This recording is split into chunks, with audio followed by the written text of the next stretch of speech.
இலங்கையில் 9வது ஜனாதிபதி தெரிவு செய்வதற்கான வாக்கெடுப்பு நாளை நடைபெறவுள்ளது. இதற்கான அனைத்து பணிகளும் தற்போது முன்னெடுத்து வருவதாக தேர்தல் திணைக்களம் அறிவித்துள்ளது.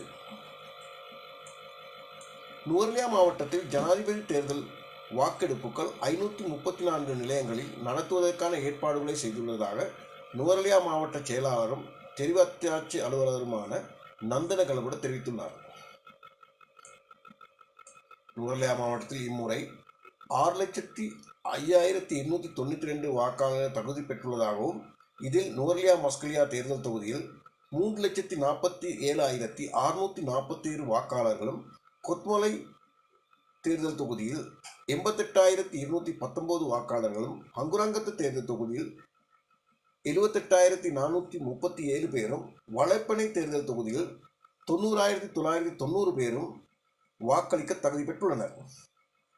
தபால் மூல வாக்குகள் 19,748 பேர் இம்முறை வாக்களிக்க தகுதி பெற்றிருந்தனர்.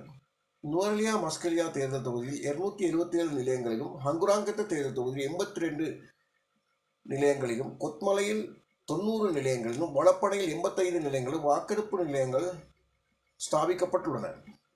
இந்த வாக்கெடுப்பு நிலையங்களுக்கு தேர்தல் பணியாளர்கள், வாகனங்கள் மற்றும் வாக்காளர் அட்டைகள், வாக்கெடுப்பு பெட்டிகள் உட்பட உபகரணங்கள் அனுப்பி வைக்கும் நிகழ்வு நுவரெலியா காமினி வித்தியாலயத்திலிருந்து இன்று காலை ஆரம்பமாகின.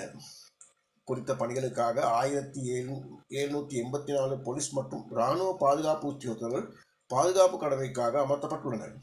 காமினி வித்தியாலயத்தில் ஸ்தாபிக்கப்பட்டுள்ள 41 நிலையங்களில் 21ஆம் தேதி 4:30 மணி முதல் வாக்கு எண்ணும் பணிகளுக்காக ஆரம்பமாகும் என இதன்போது அவர் தெரிவித்துள்ளார்.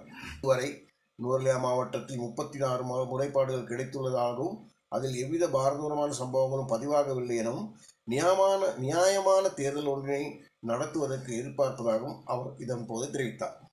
හෙට දවසේදී පැවැත්වෙන ජනාධිපතිවරණයේ නුවරඑළිය දිස්ත්‍රික්කය තුළ ඉතාමත්ම සාර්ථකව පැවැත්වීම සඳහා මූලික කටයුතු සූදානම් පවතිනවා. දැන් මේ පරිසරය තුළදී අපි සූදානම් වෙලා ඉන්නේ ජ්‍යෙෂ්ඨ ඡන්ද ස්ථානාධිපතිවරුන් ඡන්ද මධ්‍යස්ථාන කරා යොමු කරන්න. ඒ සඳහා අවශ්‍ය කරන වාහන පහසුකම් මේ පරි සකස් කරලා තියෙනවා. ඔවුන් වෙත මූලික පත්වෙන් ලිපි ලබා දීමෙන් අනතුරුව ගාමිණී ජාතික පාසලේ පිහිටා තියෙන ප්‍රධාන නිකුත් කිරීමේ මධ්‍යස්ථානය තුළ අපි මධ්‍යස්ථාන 41ක් පිහිටා තියෙනවා. ඡන්ද පෙට්ටි, ඡන්ද පත්‍රිකා සහ අනෙකුත් උපකරණ නිකුත් කිරීම සම්බන්ධයෙන් ඒවා ලබා ගැනීමෙන් අනතුරුව පොලිස් ආරක්ෂාව ඇතුව ජේෂ්ඨ ඡන්ද ස්ථානාධිපතිවරුන්ට මේ අපේ දිස්ත්‍රික්කය තුළ පිහිටලා තියෙන ඡන්ද මධ්‍යස්ථාන 534 වෙත ගමන් කිරීමේ අවස්ථාව තියෙනවා.